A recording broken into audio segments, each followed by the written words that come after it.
Church Ministry for End-of-Life Care. Lessons from a Pandemic by Ciccarelli Stotko. Ciccarelli Stotko, MPS, is a retired hospital spiritual care chaplain, Santa Maria, California, United States. Never did I imagine at the outset of the COVID-19 lockdown, its ramifications, to experience one of the most challenging times of my life, not only personally, but also professionally, as a spiritual care chaplain and an end-of-life and grief recovery specialist. With my belief that no one should ever die alone, my heart still breaks because I could not be that calming presence for my mother at the end of her life. Not to be holding her hand and praying over her still brings me an overwhelming soul sadness. My communication with Mom in the intensive care unit was restrictive due to limited resources. Our talks on the phone or virtual visits over the last 2 weeks of her life were few and far between. And, as never before, I understood the challenges of end-of-life care. Family advocates.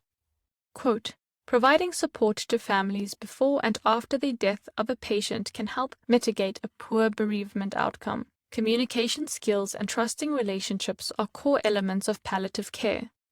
Both are even more important now given the increased distress and social distancing associated with the pandemic. End quote.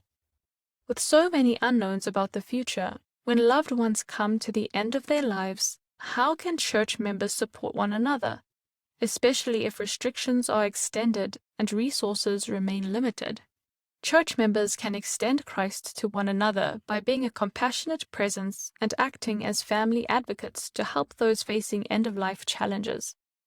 Key members can help make arrangements for families to connect with their loved ones and help them prepare for that encounter. The following are a few things that church members can do to assist families in preparing for a memorable visit with their loved one.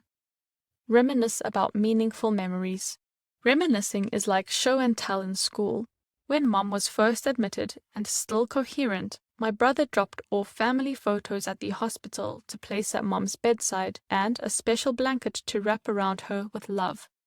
Quote, surrounding a loved one with pictures and mementos, playing music and recalling life stories promote dignity and comfort all the way through life's final moments. End quote. During a phone call when Mom was still coherent, I played music from a Christmas ornament she gave me the year prior. It brought an abundance of joy as we reminisced together. On a later virtual call accompanied by my 3 siblings, I shared a photo book Mom created for Christmases past from our childhood memories. It sparked conversation and laughter. Even though Mom was now unresponsive, I knew she could still hear us because she stopped her restless moving and moaning and lay peacefully in her hospital bed. It helped turn a very sad situation into a joyous time of celebration. We ended each call with prayer, bringing a sense of peace and comfort to us all. Studies show reminiscing provides comfort and a sense of security for people facing severe loss and emotional distress. Talk about life accomplishments. On another call, it was inspiring to share how Mom made a difference in this world and in our lives, what she meant to us, and how she reflected Christ while raising us. Grateful for the godly role model as a mother and woman after God's own heart. Again, she was unresponsive, but I know she heard us. Research indicates that a life review process of reminiscing on the past can help patients face death more peacefully as it reaffirms a sense of dignity, uniqueness, self-worth, and accomplishment.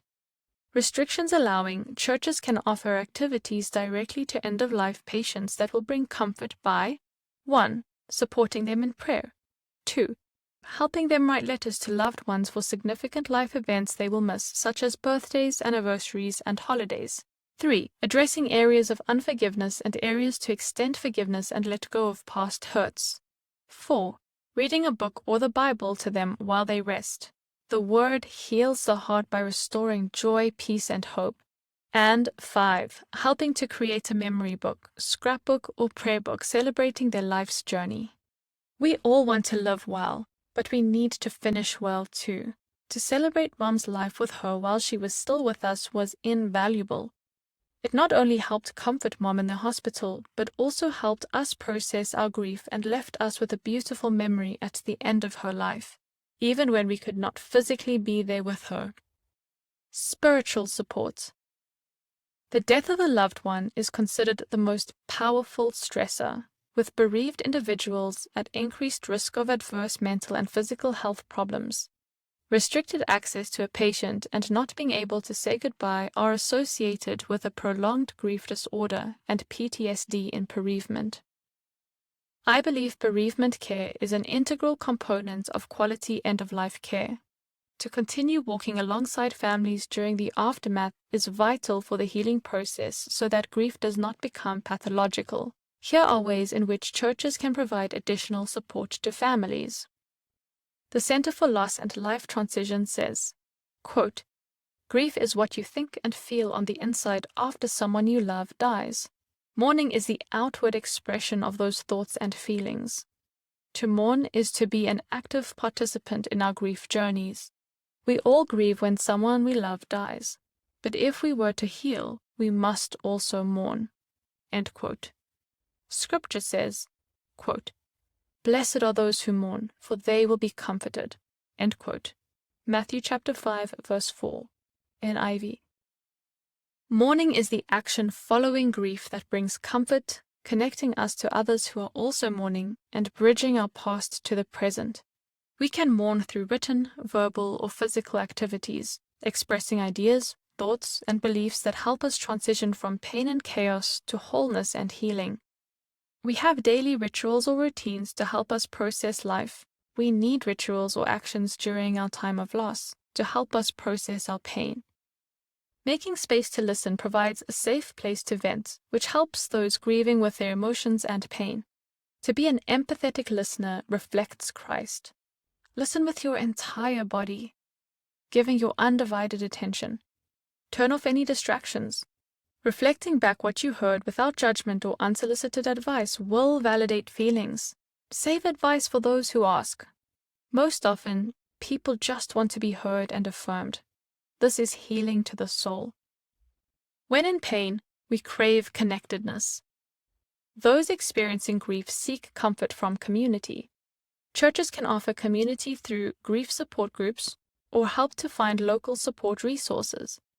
Many organizations, such as hospitals and churches, offer this kind of group support.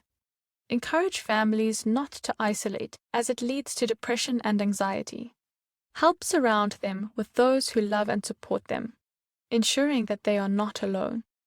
Encourage with practical application of spiritual truths because they will carry families to victory through the deepest loss. Quote, "Therefore, we do not lose heart. Though outwardly we are wasting away, yet inwardly we are being renewed day by day. For our light and momentary troubles are achieving for us an eternal glory that far outweighs them all. So we fix our eyes not on what is seen, but on what is unseen, since what is seen is temporary, but what is unseen is eternal." End quote. 2 Corinthians chapter 4, verses 16 through 18, NIV. Access to spiritual support at the end of life is important for many patients and families, whether or not they are religious. But this is an aspect of care somewhat neglected in acute hospitals. Research studies indicate religious and spiritual beliefs are an important factor and predictor of outcomes during a time of grieving. Those who profess stronger spiritual beliefs seem to resolve their grief more quickly and completely after the death of a person close to them than do those with none of these beliefs. Compassionate presence. God's mission for each of us is to advance the kingdom by reflecting Him, to be His heart and hands.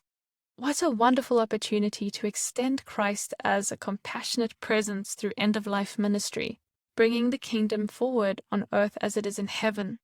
After the death of Mom, in less than perfect circumstances, I know how important that care really is. For bibliographical and biblical references on this article and for much more content for pastors and church leaders, please visit ministrymagazine.org.